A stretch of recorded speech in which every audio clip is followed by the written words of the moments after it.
മുറുകെ പിടിക്കുന്നതിനെക്കുറിച്ചും വെട്ടിപ്പിടിക്കുന്നതിനെക്കുറിച്ചും മാത്രം പഠിപ്പിക്കുന്ന ഒരു ലോകത്തിലാണ് നമ്മൾ ജീവിക്കുന്നത്. എന്നാൽ ഇന്ന് ഞാൻ നിങ്ങളുടെ മുൻപിൽ വിളിക്കുന്നത് തികച്ചും വ്യത്യസ്തമായ ഒരു ചിന്തയാണ്. കൈവശം വയ്ക്കാൻ കഴിയാത്തതിനെ ഉപേക്ഷിച്ച് ഒരിക്കലും നഷ്ടപ്പെടുത്താത്തതിനെ നേടിയെടുക്കുന്നവൻ ഒരു വിഡ്ഢിയല്ല. ഈ വാക്കുകൾ നമ്മുടെ ജീവിതത്തിന്റെ മുൻഗണനയെ പുനർചിന്തിക്കുവാൻ പ്രേരിപ്പിക്കുന്ന ഒന്നാണ്. നമ്മുടെ സമ്പാദ്യം, പദവികൾ, ഈ ഭൗതിക ശരീരം പോലും ഒരു കാലത്ത് നമ്മെ വിട്ടുപോകേണ്ടവയാണ്. പിടിച്ചു വയ്ക്കാൻ ശ്രമിച്ചാലും മണൽത്തരികൾ പോലെ അവ കൈകളിൽ നിന്ന് ചോർന്നു പോകും. എന്നേക്കുമായി നമ്മുടെ പക്കൽ ഇരിക്കാത്ത കാര്യങ്ങളെ സംരക്ഷിക്കാൻ വേണ്ടി ജീവിതം മുഴുവൻ പാഴാക്കുന്നതിലാണ് യഥാർത്ഥ വിഡ്ഢിത്തം അടങ്ങിയിരിക്കുന്നത്.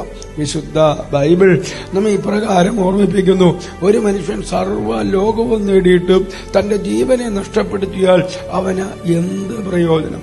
കള്ളന് മോഷ്ടിക്കാനോ തുരുമ്പെടുത്ത് നശിപ്പിക്കാനോ കഴിയാത്ത ആന്തരികമായ സമ്പാദ്യങ്ങൾ നാം നേടേണ്ടതാണ്. നാം മറ്റുള്ളവർക്ക് നൽകുന്നത് മാത്രമാണ് മരണം കഴിഞ്ഞാലും നമ്മുടെ പക്കൽ അവശേഷിക്കുന്നത്. നിഴലുകളെ പിന്തുടർന്ന് നിർത്തുമ്പോൾ മാത്രമേ യഥാർത്ഥ വെളിച്ചത്തെ സ്വീകരിക്കുവാൻ നമ്മുടെ കൈകൾ പ്രാപ്തമാകും. എന്റെ പ്രിയപ്പെട്ട സുഹൃത്തുക്കളോട് എനിക്ക് നൽകാനുള്ള ഉപദേശം ഇതാണ്: താൽക്കാലികമായ നേട്ടങ്ങൾക്ക് വേണ്ടി നിങ്ങളുടെ സമാധാനവും സ്വഭാവശുദ്ധിയും പണയം വയ്ക്കരുത്.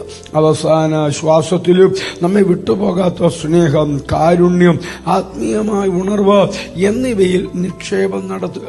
നഷ്ടപ്പെട്ടു പോകുന്നവയോടുള്ള അമിതമായ മോഹം ഉപേക്ഷിക്കുന്നത് തോൽവിയല്ല, മറിച്ച് വലിയൊരു വിജയത്തിന്റെ തുടക്കമാണ്. അതുകൊണ്ട് ഇന്ന് മുതൽ നമുക്ക് മാറാം.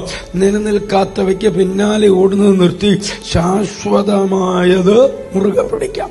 മരണത്തിന് പോലും തട്ടിയെടുക്കാൻ കഴിയാത്ത നന്മകൾ സ്വന്തമാക്കാൻ നമുക്ക് പരിശ്രമിക്കാം.